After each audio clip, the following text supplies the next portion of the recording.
خوش اومدید به نوالیسم مدرن که درش شمنیسم کاستاندا رو به زبان امروزی تجزیه و تحلیل می‌کنی.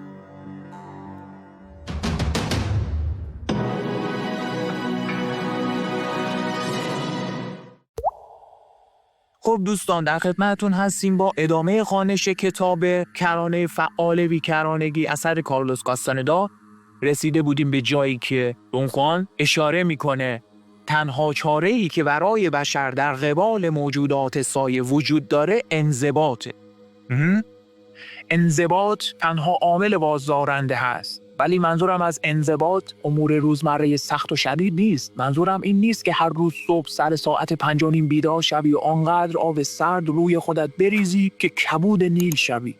ظاهران انضباط را در قابلیت مواجهه با مسائل حساب نشده در کمال آرامش می‌دانند که در شمار انتظارات ما نیست. یعنی موقعیت‌های پیش‌بینی نشده‌ای که در زندگی ما رخ میده، اونجا اراده‌مون رو به کار بگیریم، این انضباطه.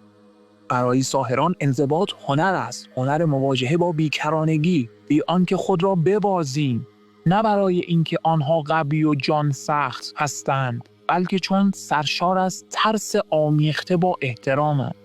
چه ادبیات تکان دهنده‌ای واقعا. چیزی که من دارم تمرین میکنم، شما هم در مقام مبارز شایسته است که تمرین کنید.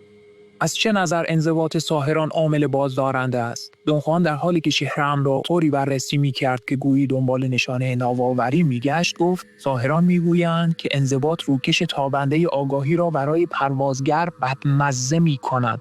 نتیجه این است که متجاوزان گیج می‌شوند. روکش تابنده آگاهی که خوراکی نباشد جزء شناخت آنان نیست. گمان می‌کنم پس از آنکه گیج شود چاره دیگری برایش نمی‌ماند جز این که از کار شنیع خود صرف نظر کند. اگر متجاوز برای مدتی روکش تابنده آگاهی ما را نخورد، روکش دوباره رشد می‌کند. برای آنکه این مطلب را کاملا ساده کنم، میتوانم بگویم که ساحران به وسیله انضباطشان متجاوز را به قدر کفایت دور نگه می‌دارند تا روکش تابنده آگاهی آنها از حد انگشتان پا بالاتر رود و به اندازه طبیعی خود بازگردد. ساحران مکزیک کهن میگفتند روکش تابنده آگاهی همچون درخت است. اگر هرس نشود به اندازه و حجم طبیعی خود میرسد. وقتی آگاهی به بالاتر از انگشتان پا برسد، مانورهای عظیم ادراک بدیهی است. یعنی چی؟ یعنی همون قلمرو ناشناخته رو میگه دیگه. همون چیزی که ما گفتیم آقا سکوت درونی، همون چیزی که میگیم مرور دوباره، همین رویا بینی. شما وقتی وارد رویا بینی میشید حملات کاهش پیدا میکنه دیگه. در واقع پیوندگاه شما وارد دقت دوم میشه وقتی که از تسلط این یغماگران بیگانه خارج میشه. دقت میفرمایید. حقه بزرگ ساحران دوران قدیم در این بود که ذهن پروازگر را با انضباط خیش دچار دردسر کنند. و ما جلسات پیش هم یه سری بی‌عملی هایی رو لیست کردیم. اینها در واقع ذهن رو گفتیم به چالش میکشن دیگه. یعنی چی؟ همین چیزی که دون خوان میگه، با انضباط ما در واقع دچار دردسر میکنیم، پروازگر قفل میکنه. من نمونه تنفس هم براتون مثال زدم. اینکه از اون فرمولی که اینها کدگذاری شدن پیروی میکنن، اون فرموله رو بشکنیم بلای به تعب بندازیمشون. آنان دریافتند که اگر با سکوت درونی ذهن پروازگر را به سطوح آورند، انتصاب بیگانه یا همون کاشت بیگانه، اون چیپستی که میذارن در هر لحظه از بین میرود و به هر یک از کارورزانی که این تمهید را به کار میبرد این اطمینان را میدهد که ذهن خاستگاهی بیگانه دارد.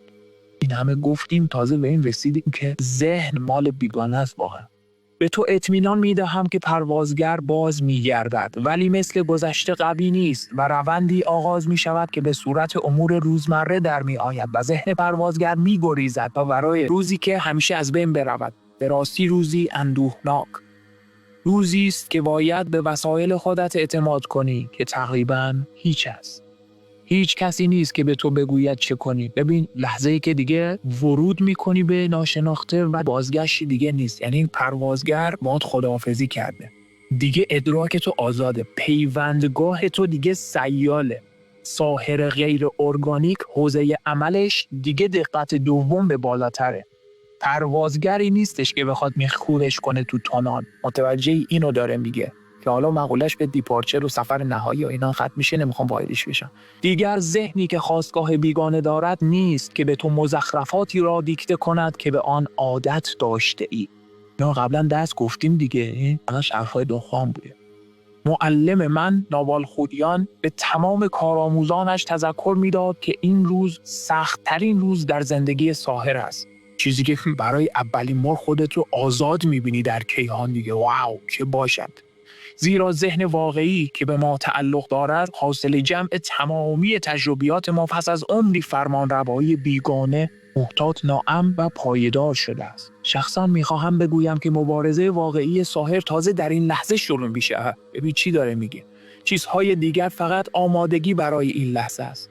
بنابراین میگه که انضباط ما، این که دوستمون هم گفت سر کارم دچار تغییرات نوسانی آگاهی و ارتعاشات و اینا میشم، اگر بخوای به خودت مسلط بشین تازه اول کار است و این چیزی نیست اصلا. ما باید بگذریم از اینا. حوزه عمل ما که این نیست، یک بازیچه است، یک دستگرمی میدان عمل ما در دقت اول برای آماده شدن برای مواجهه نهایی با بیکرانگی در واقع که اینجا دون خوان اومده توصیف کرد. واقعا هیجان زده شدم، میخواستم بیشتر بدانم و با این وجود این احساس عجیب در وجودم جیغ و داد راه میانداخت که متوقف شوم. احساس تلویحاً به نتایج شوم و مجازات اشاره داشت، به چیزی همچون غضب پروردگار که به دلیل ور رفتن با چیزی که پروردگار بر آنها پوششی کشیده است بر من نازل می شود. نهایت کوششم را کردم تا کنجکاویم غالب آید. سرانجام صدای خودم را شنیدم که می گفتم.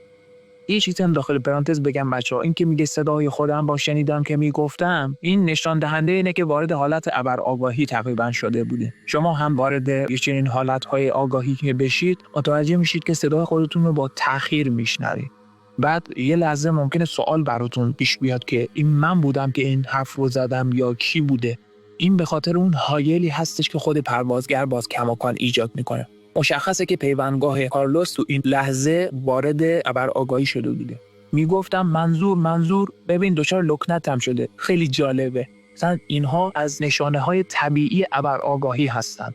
منظورت به سطوح آوردن ذهن پروازگر چیست؟ اون خان پاسخ داد انضباط ذهن بیگانه را بیش از حد به سطوح می آورد. بنابراین ساحران به وسیله انضباطشان بر انتصاب بیگانه غلبه کردند. خیلی خب بچه‌ها خسته نباشید. تا صفحه 274 خوندیم. اگه دوست داشتید براتون یه جلسه دیگه من ادامه 10 صفحه رو میخونم که بحث‌های دون خوان رو جمع‌بندی کنم. بعد برسم به مطالبی که خودم تو این زمینه باید خدمتتون عرض کنم. فقط یه سوالی میخوام مطرح کنم. دوستانی که ایده‌ای دارن حتما کامنت کنن. در استراتژی باور بدون باور در مسیر مبارز آیا پروازگر دخالت میکنه یا نه؟ یعنی چی؟ یعنی من جنگجو نسبت به یک پدیده انرژیمندی در واقع از باور بدون باور استفاده میکنم. نه باورش میکنم نه ردش میکنم. ترجمه میکنی؟ اینجا پروازگر در آگاهی من داره دخالت میکنه یا نه؟ گفتن که عالیه. به درک بنده اولین هدف پروازگر گرفتن آرامش ماست. پس باید آرامش خود را حفظ کنیم. بله این هم میشه گفت دیگه. وقتی که انرژی ما رو بگیرن یعنی به نوعی آرامش ما رو دارن از ما سلب میکنن دیگه. آفرین. آره. خب در پناه قدرت